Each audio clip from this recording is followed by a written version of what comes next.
What's up YouTube? Welcome to another video. In this video I'll be talking about I just got new shoes, so I'm going to try them out today on my run.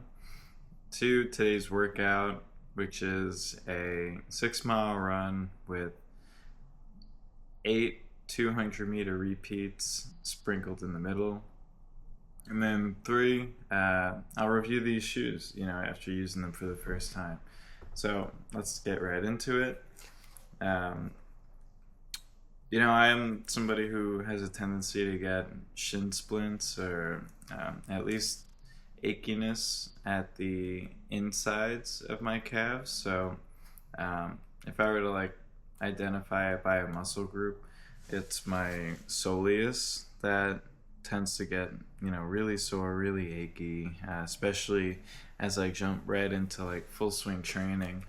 So I was speaking with my coach, and he said, the number one reason why runners will get this is if they tend to not keep track of their mileage in their shoe, and if they're not using the right shoe for them. So one of my coaches is a PT, and he highly recommended these shoes, so I'll give them a try. I've never been a Saucony, however you say the name of the brand. Never been a Saucony shoe guy. I always run Asics or Hoka. But he recommended these as a daily runner. So I'm going to give them a go. These are the Endorphin Speed. Can't tell if that's a 4, but Endorphin Speed, I so far like them. They're as light as any of my other shoes, and they're not nearly as expensive. My last pair of shoes that I bought were the Asics Super Blasts, and they ran me about $200, and they were great shoes. But if you're putting in some serious mileage and need to replace your shoes every 300 to 400 miles, you're gonna blow right through them. And if you're gonna spend $200 every time you buy shoes, maybe it's not a good idea to be picking the most expensive shoe you can find to make your daily runner. I loved the shoes, and I ran both my last Ironman and a few half marathons that I just picked up in the middle of Ironman prep in them, and they were great and they felt great, and they pretty much alleviated this weakness that I have in my calves for the time being. But I figured it's time to give another brand a go, give these new shoes a go. I always like when my coaches recommend something, because they're both experienced triathletes, experienced runners, and way faster than I am. So I tend to take their opinions highly. And yeah, they're not like the types of coaches that don't compete anymore. In this next Ironman build, they're also building themselves for this next Ironman triathlon. So at least they'll be in the trenches with me. I can't really complain too much about any given workout that they give me, because they'll be probably doing a harder version of the same workout. So there's that. There's the shoe. Again, that's the Saucony Endorphin Speed. And I'm going to say 4. But if it's not a 4, then I'm sure Saucony will forgive me or never see this. So let's dig into the workout. So to start, I'm just going to be doing a 2-mile warm-up run. Luckily, the track is about half a mile from here, and it's uphill half a mile. So what I like to do is I'll run pretty much a quarter of a mile down the opposite direction towards the track, which is mostly flat, and then turn around to get half a mile of near flat conditions, and then head uphill towards the track. So by the time I get there, I hit a mile of the warm-up, and then once I'm actually warmed up and at the track, I'll I'll finish my 2 miles of the warm-up, obviously, and then pause my watch, take a moment to stretch, hydrate, and just move around a little bit and, loosen up. Especially for somebody like me who seems to carry a lot of tightness in his muscles and his legs and really needs a good warm-up. This is like necessary, because if I don't do this, then I notice the fatigue building week to week. And this happened to me in my last Ironman prep, where rather than doing this, I would almost time everything perfectly so that I would get to the track,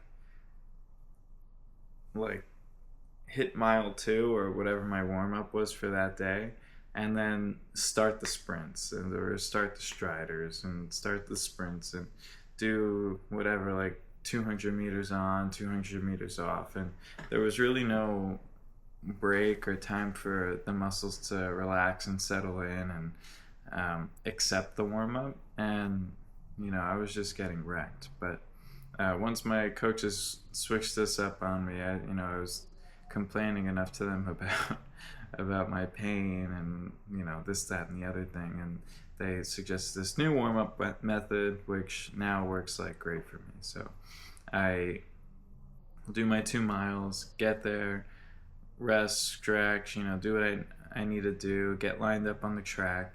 Then what's next is 4 100-meter strides. So talked about strides in a few videos. Basically, I'm just going to be going at around like 80%, 90% sprinting speed, but with the goal of opening up my stride and just getting my body used to the speed that it's going to feel for the day. So each of those, it's going to be 100 meters and then start on the end of the minute. So if I start striding at, say, second 0, and it takes me 15 seconds to hit the 100 meters, which is reasonable, 15-20 seconds, since I'm not sprinting, I'll wait until the start of the next minute to start the next strider. So the strides should be done in like less than 3.5 minutes, and then pause, take another break, stretch, take a sip of water, take a picture or video, whatever you want to do. And then I start the main set of the workout. So the main set will be 200 meters on, 200 meters off, and 8 sets of that. And so what that means is 200 meters on is 95% to 99% sprint for the 200 meters. And then instead of stopping, we're not going to stop and take a break. We're going to jog out that next 200 meters to get back to the starting point. A track is 400 meters. So we're going to get back to the start, and then we're just going to hit it again. So we're not going based on time. We're not going based on rest or recovery. We're going 200 meters, which is 400 meters, and then we're doing 8 rounds of that. So for those of you who are good at math, okay, so 400 meters times 8, that's 2 miles, right? So 2-mile warm-up, some striders, 2 miles of on and off sprints. Now we're at 4 miles in a little bit, and then the goal would then be to cool down to 6 miles. 6 miles total on the day. And we do that just to, 1, keep some distance in there, and then 2, to you need a cool down after your sprints. And even if like you're jogging or trotting along at like a 12-minute pace, that really provides a lot of benefit. And I started noticing, it took a while to really notice the benefits of this, but I started noticing that as I did this, my cooldown speed would drift faster, and the level of effort that it took to hold my cooldown speed would decrease. and my heart rate would start recovering much faster. So say you're sprinting and you work your heart rate up to like 180, like I can. In that cool down, I'll still find myself by the end of the 2 miles like holding or getting to 140, 145, 136, or in that range if I'm doing the cool down properly. Once I'm fully peak fitness, or my peak fitness. So that's what you want to do. That's my goal, and that's how I'm going to approach today's workout. Now, hopefully, because I stalled a bit to start this workout, because I'm tackling this after work, and school is back in session, so the school has priority on the track, and I've gotten kicked off the track so many times because they started a game or got a game going. So hopefully, fingers crossed, there's no school on the track today, and I can just get my workout in and get home and then eat something, because that's all I care about, just my training and my eating, and then rest for the night.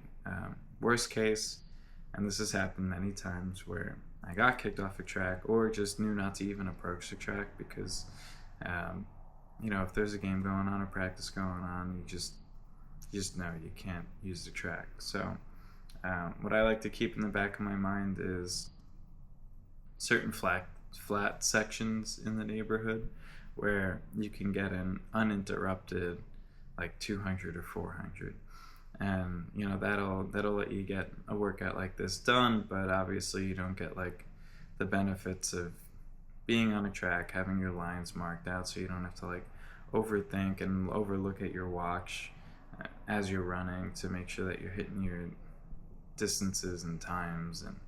And also sprinting or heavy pounding on the ground is much different than sprinting on a track.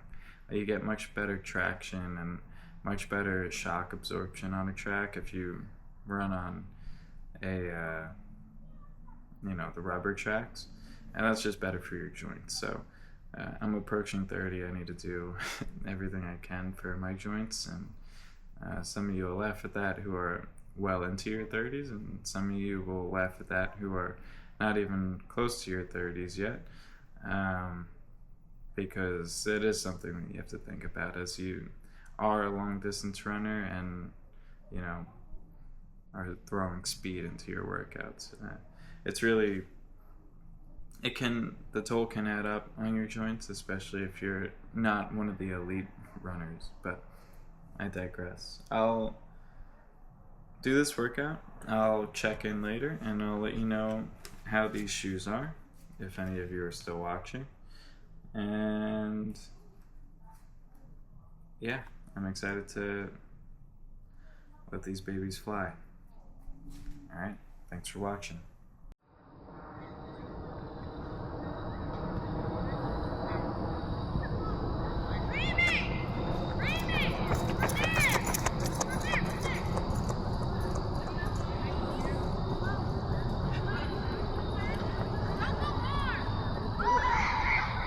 She wants to run Austin so bad. Yeah. Austin's tough. Yeah.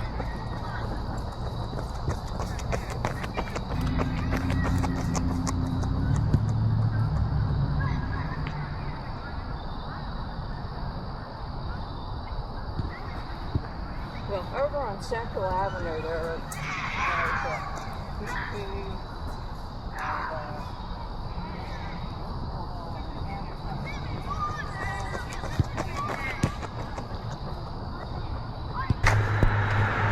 Hey YouTube, just checking in after my run, walking home right now on the side of the street from the track. It was tough. So that was my first track workout in quite a while. Again, that was 8 200s with a jogging break in between each set. Yeah. feeling pretty spent. I had this thought while like a little bit more than halfway through, because it got to the point where, I'm not too sure how often any of you do sprints right now, but it got to the point where like my core was anaerobic, or in other words, it was burning, like towards the last 100 meters of each set. And this thought dawned on me that I've had several times before. The thought is, it never gets any easier. And that's not meant to sound like negative, but like if you're constantly pushing your limits and, you know, doing these hard days, hard workouts, like, yeah, you become more capable, but that also means that you're pushing harder each time, you know, you're seeking to grow. And, you know, in many cases you're doing it more frequently. So not only are you able to push harder and put your body through even more stress, but you're doing it more often. So I like to remind myself once in a while that it doesn't get any easier, and that's a good excuse to quit complaining, recognize that this is the hard work that I'm signing myself up for, and that you're signing yourself up for by choosing the path of growth rather than decay. And it brings another meaning to when people say embrace it, because you really don't have much of a choice if you want to keep going down this path. And yeah, that was my thought.